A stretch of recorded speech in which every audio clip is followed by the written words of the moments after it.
glad to see you guys back. This is Richard at Precision Transmissions. We got lucky today. We had a 76 Ford pickup come in that has a C4 tranny in it. We're going to be able to tear down and show you guys. We've been getting a lot of people wanting to see one. So we actually did this unit 7 years ago for a farmer. It hasn't left the farm since. Something happened. We don't know if it ran low on fluid or whatever, but the forward clutch is burned up in it and it's slipping going forward. So it looks a little dirty that it's been in the field. It's a little small block. The truck looks pretty nice. I think they're gonna kind of clean it up and restore it for his grandson. So let's get this thing apart.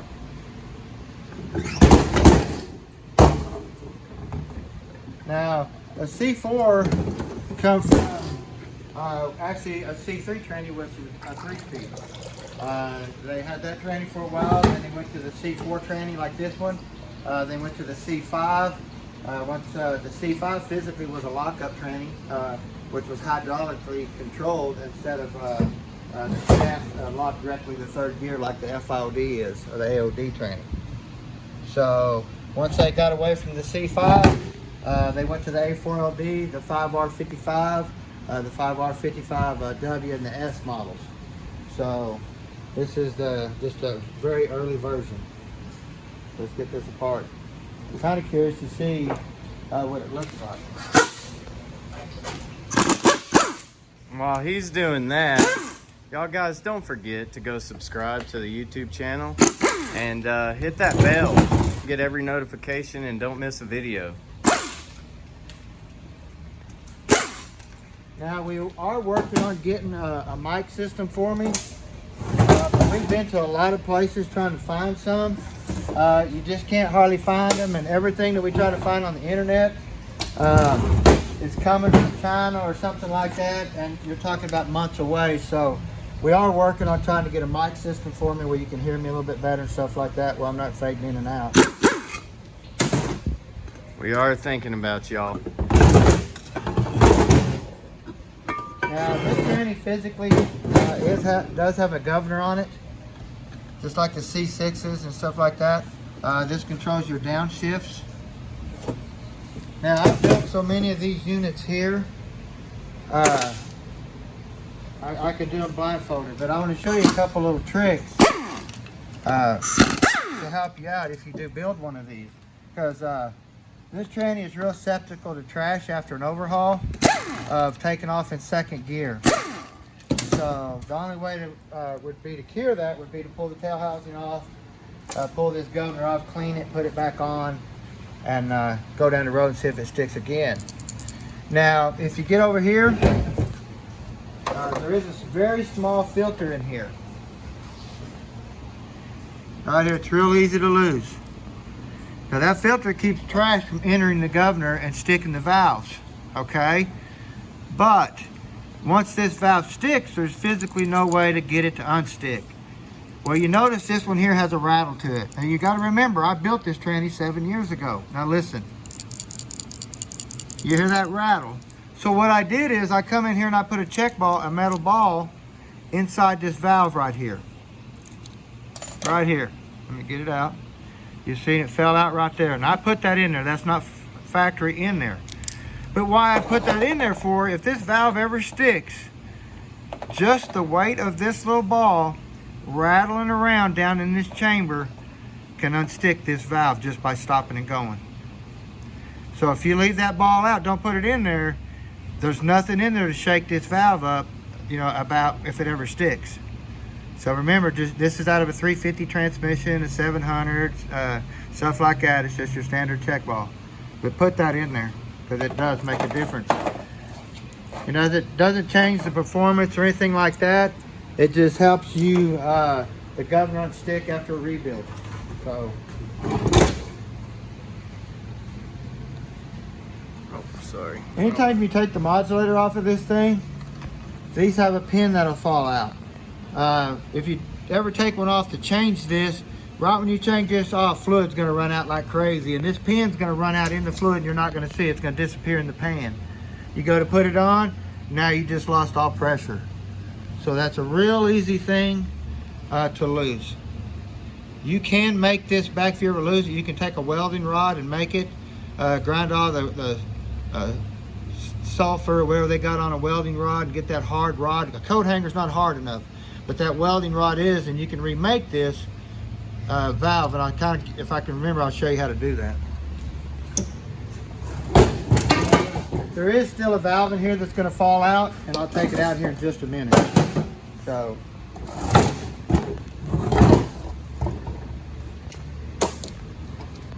what we got here is your reverse apply servo right here. There's a rubber piston and a pin. When you put it in reverse, this band is applied along with your third gear clutch on the inside, and then you back up. Now, we did this, like I said, 7 years ago. So we always change these pistons out because they get really hard and brittle. So I'm sure this tranny idling around in the field and stuff like that probably ran pretty hot. But let's just see how soft this is, because we replace every one of them. Normally you could just break this off with a pair of pliers. In my last video I showed you the 5R55s where the rubber would just break off with a pair of pliers. But if you notice this one, it's still nice and soft, rubbery, real pliable. We could just clean this up and use it back. You can tell it still looks really nice. So you always replace these no matter what. They will always come in hard as a rock. Now we get over here to our intermediate servo right here. If you notice, it's got an A on it. Well, that A determines the size of the physical piston inside. You can go to a B, a C, and it determines how big the piston is. It's going to apply the band. Let me get this apart and I'll show you what I'm talking about.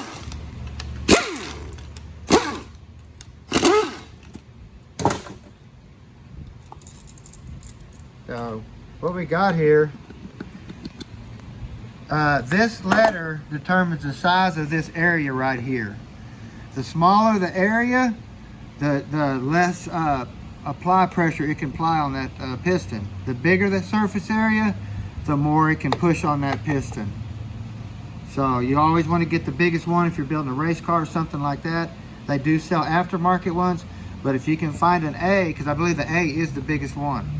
So a B would be smaller, C would be even smaller. It usually did it depending on what motor you had, stuff like that. So, but if you want to build a race car train, you try to find the biggest one you can find.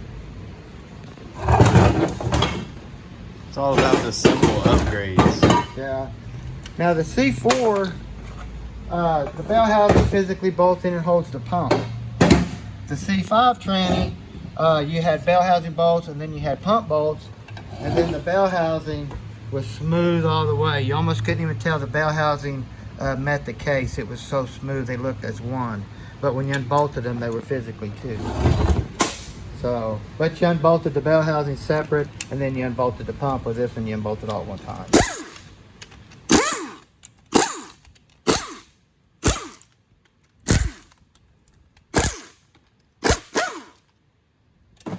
I build all my trannies basically the same way, so I can really identify them when I take them apart on things that I physically do to guarantee that we don't have no comeback. I wouldn't R&R for him. Yeah, he wouldn't R&R for anybody else. But you notice the yellow seal is glued in with yellow glue. Yes, sir. We glue every one of our seals in with yellow glue.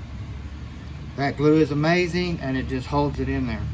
If you get a little bushing wear, which overloads the seal, the seal's just not going to blow out. It's going to maintain it for a lot longer period of time.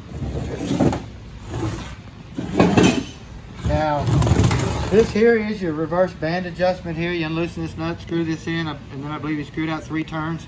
I'm not saying that's the exact amount of turns. You want to look it up, or find a book or something like that, or call me and I'll look it up and tell you. Same way with the intermediate band adjustment. This is how you adjust your intermediate band. Loosen this nut, screw this pin in and out, adjust your band. I'm not sure, I believe it's 2 turns, 2 1/4 turns. Look it up to see. Or call us. Or call us. Don't just do it.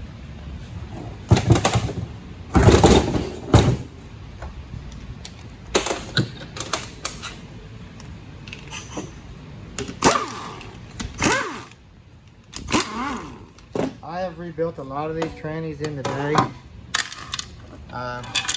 Really, we don't see a lot of anything in the pan. We got a lot of fine glitter look.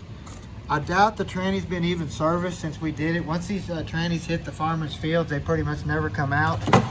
So normally we do a 3,000 mile service on any unit that we do after it's been rebuilt. So I believe that's probably our pan gasket. Yep. So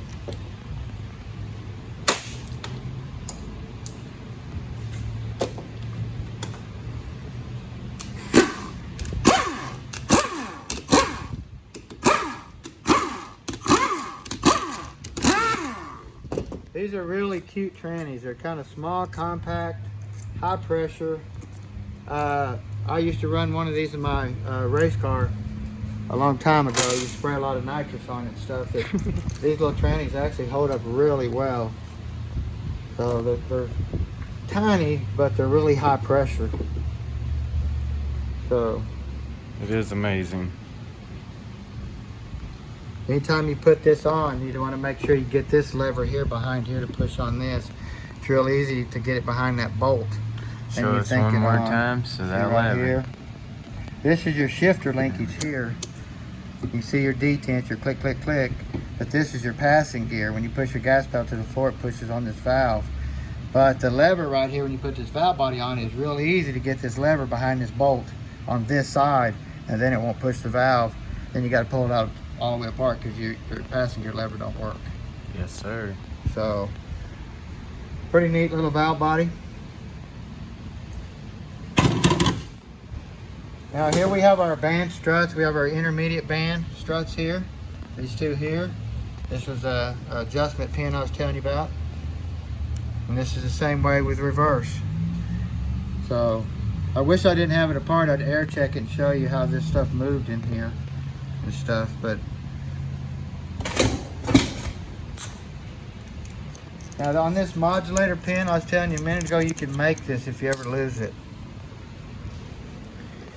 You can get you a welding rod and cut it so long, stick it in there, and just keep grinding this pin off until this modulator touches flush and barely pushes in on this pin.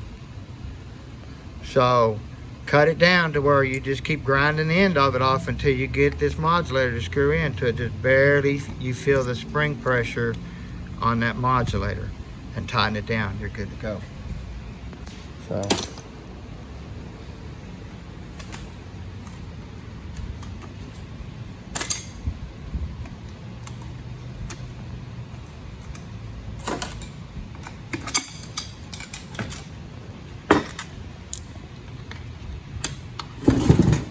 there's not a lot of upgrades you can really do to this tranny.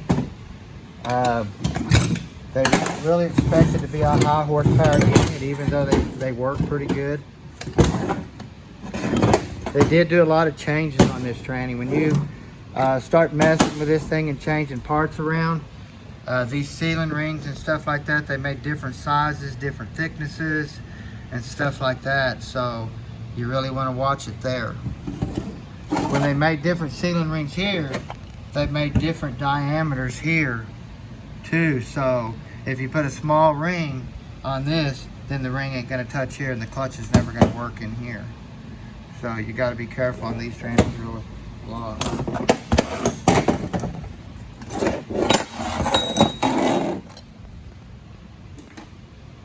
Now remember, this unit didn't have no forward, but we're gonna look at the third gear first and see if I can just see anything here real quick.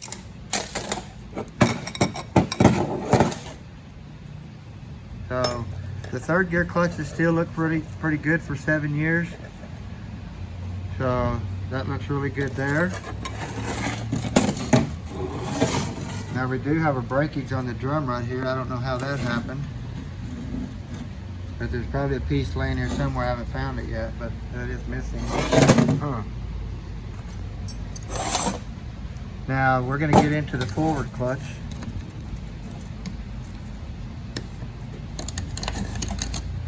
Now I can already tell this feels burned up because of the sponginess of it right here, how it has a springy feeling. I'll get these out, and these clutches and stuff are probably fried. So here we go. See, there's just no material on that clutch at all. It's just plumbed to the metal. See? So why did it happen? You know, we don't know if they got the vehicle stuck. We really don't know. After 7 years, it's hard to say what happened to it. So I did see some sealing ring wear here, but it could be because of the metal.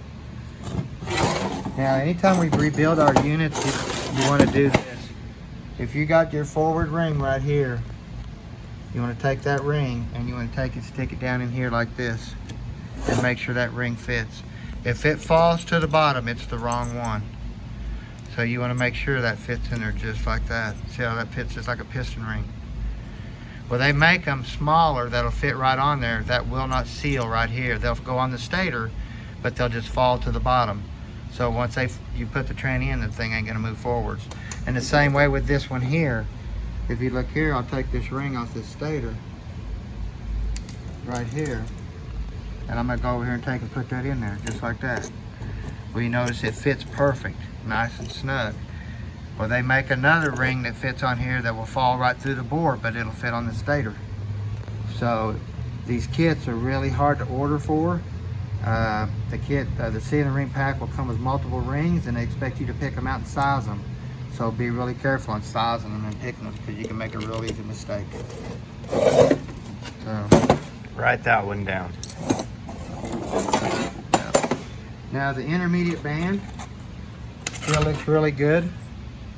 Actually, it looks brand new. Took all the writing on it and stuff. Brand new. Yeah. It's all steel planets. Planet still looks really nice.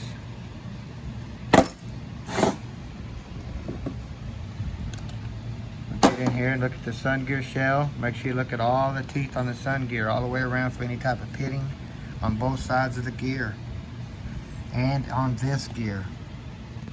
Because this is your forward planet here. This is your low reverse planet here.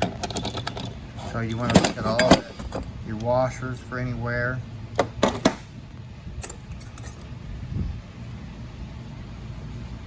This tranny looks really good for 7 years. But to me, it looks like they either run it long. They said they let it set for a couple years or something like that. And they might not have checked the fluid and went and drove it. I really don't know. Or they could have got it stuck and burnt the forward clutch out of it that way. I'm gonna look here at the reverse band and see if it's got any signs of being stuck. And we'll go from there real quick.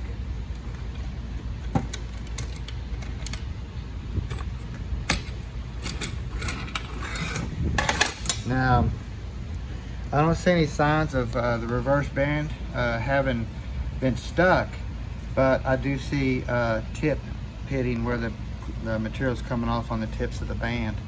This band will have to be replaced, because once this happens, this physically will start going to metal against the drum right here. So even though it's a new band, looks beautiful, you see that default in that band. So this band will have to be replaced. The third gear clutch still looks brand new. So I don't think they got it stuck. I think more that it was run low on fluid, and they just burnt the tranny up not knowing it was low on fluid going forward after it set for a few years. Let's look at the pump really quick.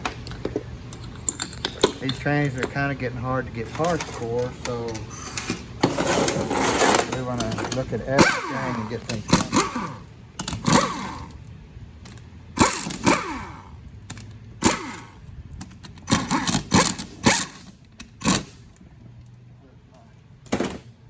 Chrome socket.